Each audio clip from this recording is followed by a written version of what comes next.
खुद से औरों की तुलना करना या औरों की खुद से तुलना करना दुनिया की सबसे बड़ी जटिल समस्या है।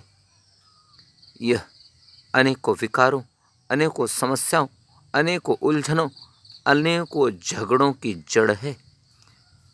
यह जड़ एक बार यदि तैयार हो जाती है तो फिर यह फल फूल कर ही रहती है।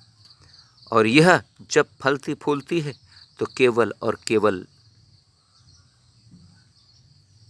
अंधी जिद तैयार करती है, अहंकार तैयार करती है, ईर्ष्या द्वेष की भावना तैयार करती है,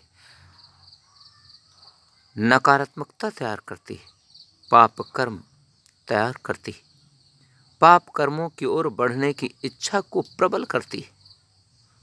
और इस प्रकार न चाहते हुए भी व्यक्ति न जाने कब दिग्भ्रमित हो जाता है, न जाने कब अपनी सुगम राह को छोड़कर जटिल राह में उलझ जाता है, न जाने कब अपनी सकारात्मक राह को छोड़कर नकारात्मकताओं में उलझ जाता है, न जाने कब अपनी महान सोच को भुलाकर वह पतित सोच में उलझ जाता है। अधिकांश बार ऐसा ही देखने को आता है। जब तुलना की इच्छा होती है, औरों से तुलना करने की बात होती है, तो हम खुद को उससे ऊंचा पाते या नीचा पाते। यदि हम खुद को उससे अच्छी स्थिति में पाते हैं तो हमारे अंदर अहंकार की इच्छा प्रबल हो जाती है।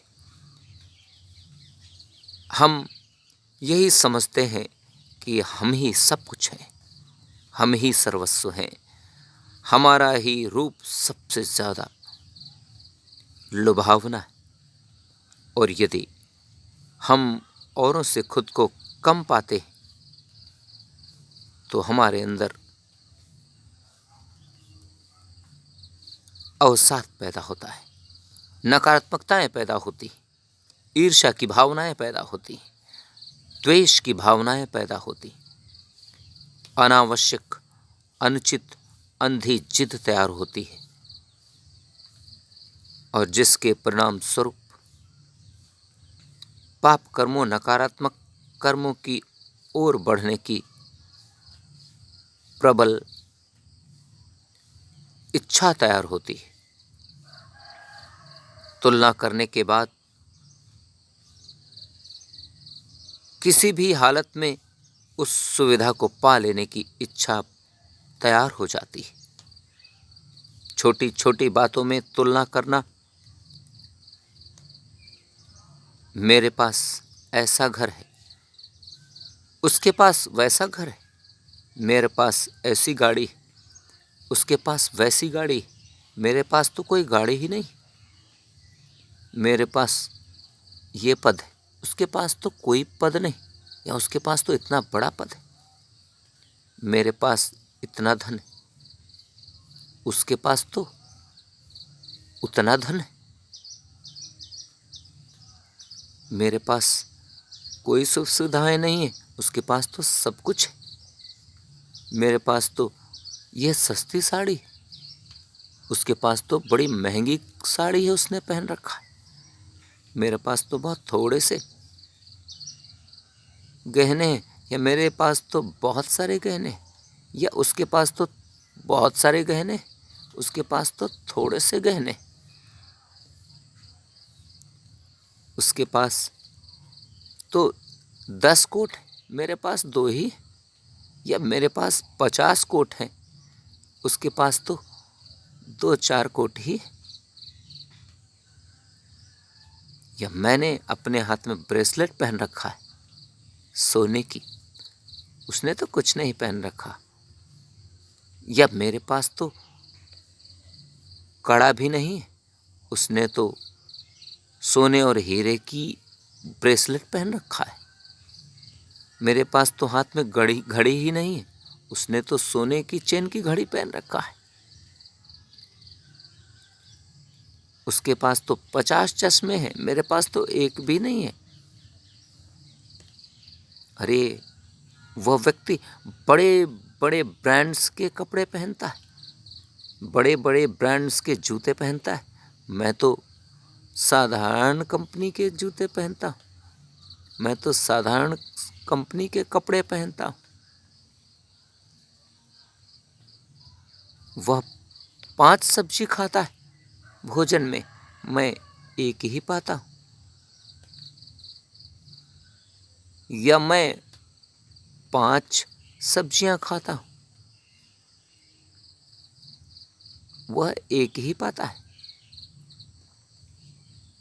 या फिर मैंने तो ये सब कर डाला है, उसने कुछ नहीं किया। मैंने ये सब पा लिया है, उसने कुछ भी नहीं हासिल किया, वह कुछ नहीं कर पाया। या उसने सब कुछ पा लिया है, मैंने कुछ नहीं किया, मैं कुछ नहीं कर पाया। वह तो बहुत बड़े ओहदे पर पहुंच गया है, उसके पास तो बहुत धन हो गया है, उसके पास तो बहुत सुख सुविधाएं हो गई। अरे जिनसे हम अपनी तुलना कर रहे हैं, क्या हम वैसे ही वो सब सुविधाएं पा लेना चाहते हैं? न जाने किस प्रकार से उस व्यक्ति ने इन सभी सुविधाओं को एकत्रित किया होगा। क्या हम भी वही करने लगे? या हमने सभी सुख सुविधाएं पा ली हैं, धन पा लिया है, संपत्ति पा लिया है, पद प्रतिष्ठा पा लिया है, तो हम अहंकार में चूर हो गए। उस व्यक्ति ने कुछ भी नहीं पाया। सामान्यतः इस बात को भी अक्सर सुनने में बड़ा अटपटा लगता है। लोग कहते हैं मैं व्यस्त हूँ, मैं बिजी हूँ, आई एम बिजी। अरे वो बिजी है तो क्या और लोग खाली बैठे? या मैं कहता हूँ आई एम बिजी तो क्या और लोग खाली बैठे? और यदि और लोग खाली बैठे हैं या मैं खाली बैठा हूँ और लोग बिजी हैं, तो फिर सबका काम कैसे चल रहा?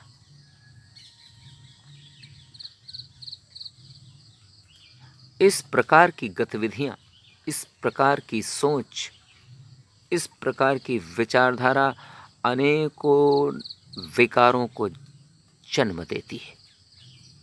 और इस प्रकार ही औरों से तुलना करने के बाद अनेकों दुर्व्यसन तैयार होते हैं, अनेकों प्रकार की समस्या तैयार होती हैं, अनेकों लोगों में मद तैयार हो जाता है। तुलना करने की आदत यदि हम न तैयार करें, यदि तैयार हो गई है तो उसे छोड़ दें, तो वे सभी अवगुणों से हम बच सकते हैं जिनमें वेद वेदांत उपनिषद पुराण ग्रंथ शास्त्र विद्वत जन ने बखान किया है। काम क्रोध मद लोभ मोह मत्सर, ये अवगुण यदि स्वयं के शरीर के अंदर पनप गए तो फिर स्वयं को संभालना मुश्किल हो जाएगा, स्वयं को संभालना असंभव हो जाएगा।